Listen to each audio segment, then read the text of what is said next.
Hey everyone, this week we've got a couple Ford-based products. First up is a Mercury, and yes, I think of Ford when I think Mercury. This is a Cougar Eliminator. I think it's a 1969. This is by American Muscle. American Muscle pretty much just rehashes older Ertl tooling. So this is not going to be great quality. And you're going to hear me complain because that's what I do when I get these older die-casts with, you can see orange peel, quite a bit of it. Imperfections in the paint. That's not even a scratch, it's just the quality of the paint. I mean, you can see slight runs in the paint. Whatever. This retails for about maybe $89, $99, which if I paid that much, I'd be properly upset. But it's opening die-cast. I paid $36 through wholesale die-cast models at $36-ish. I can't be too mad at it, but no one else makes it. But you want your die-cast, this is what older die-cast means. Bad shut lines, things like that. Non-open grills. But the hood does open. It actually does have a nice metal hood hinge, not an actual dog leg, so that's kind of nice. The underhood detail is, decent. Some simulated decals, some spark plug wires, so, not bad. I'll take it. We do have a simulated floor mat, if you can make that out. Kind of hard to see.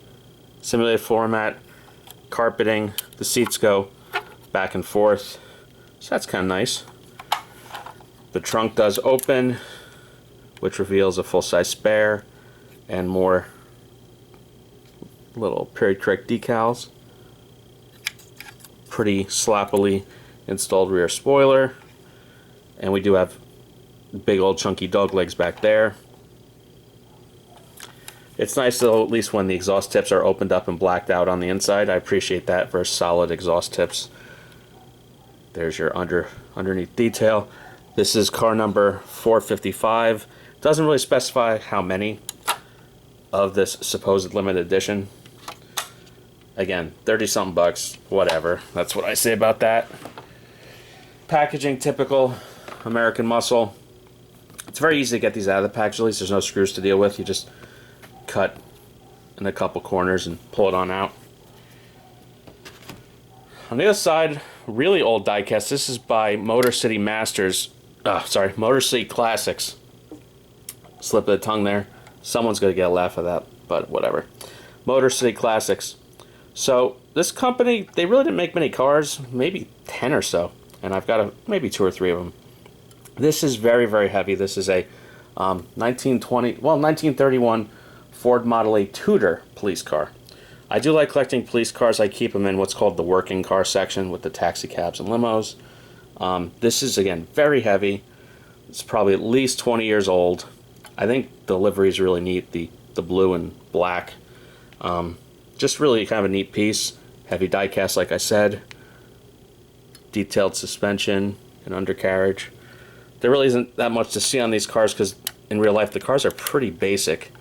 But you get some underhood detail. Green engine block with a little bit of gold or brass details. Look at the metal hinge, which is kind of nice.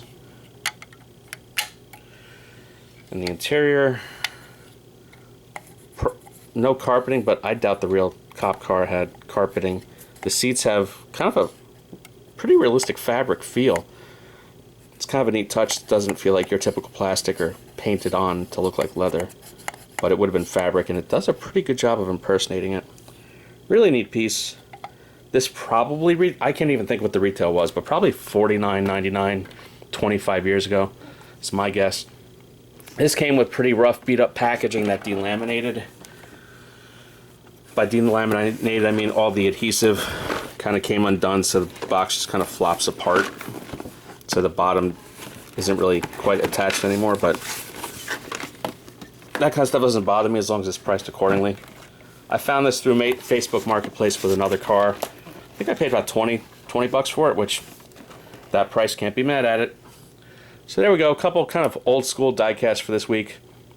There were some good Labor Day sales, so I bought quite a few auto arts at Replicars this week, so some new stuff coming in the queue. So have a good one, and see everyone next week.